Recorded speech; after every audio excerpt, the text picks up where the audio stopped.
Assalamualaikum warahmatullahi wabarakatuh. Perkenalkan, nama saya Erlita Putri Kamalasari dengan NRP 5017251017 dari Teknik Geofisika Angkatan 2025. Di sini saya akan menjelaskan mengenai Bound's Reaction Series. Sebelum itu, izin untuk membagikan layar terlebih dahulu.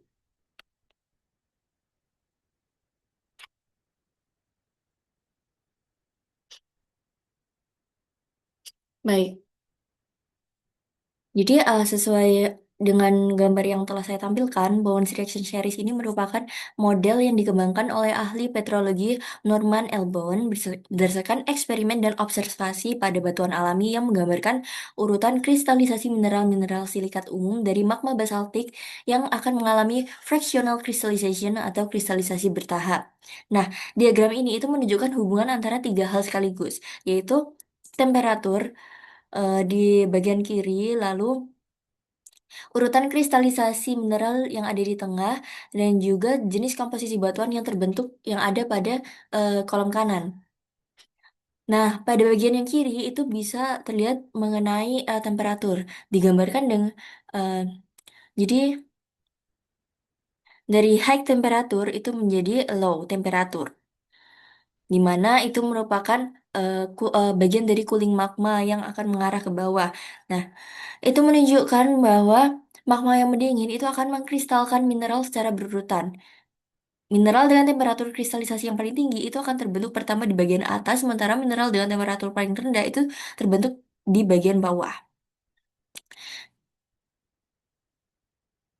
Nah, lalu di sini itu ada discontinuous series atau reaksi tidak menerus, di mana itu melibatkan mineral-mineral ferromagnesian. Nah, pada bagian ini, magma itu awalnya menghasilkan olivin pada temperatur yang tertinggi. Nah, apabila magma yang sama terus mendingin, olivin ini akan bereaksi dengan magma sisa dan berubah menjadi mineral berikutnya, yaitu piroksen. Nah, pendinginan itu akan terus berlanjut sehingga piroksen akan berubah menjadi amfibol, lalu menjadi biotit. Nah, disebut tidak menerus atau discontinuous itu karena setiap tahapan ini merepresentasikan struktur kristal dan identitas mineral yang berbeda sama sekali, bukan sekedar perubahan komposisi pada struktur yang sama. Nah, lalu pada bagian kanan itu merupakan continuous series atau seri reaksi menerus, di mana seri ini tuh melibatkan plagioclase feldspar. Nah, disebut sisi menerus itu karena plagioclase itu akan terus-menerus hadir selama proses kristalisasi. Dimulai sebagai plagioclase rich calcium pada temperatur yang tinggi lalu berubah menjadi plagioclase rich natrium seiring pendinginannya itu berlangsung. Nah, sesuai diagram yang telah saya tampilkan, itu ada anak panah yang berlebar kalsium rich di bagian atas dan sodium rich di bagian bawah. Sehingga komposisi kimianya itu akan berubah secara gradual, tetapi struktur kristalnya itu akan tetap sama sepanjang proses, yaitu tetap menjadi plagioclase feldspar.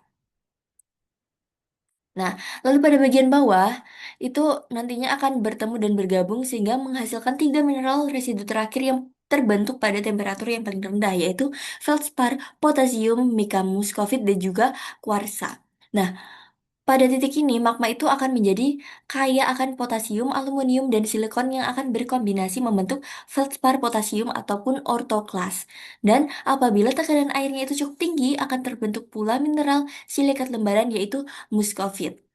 Nah, magma yang tersisa itu kemudian akan kaya silikon dan juga oksigen sehingga membentuk mineral kuarsa.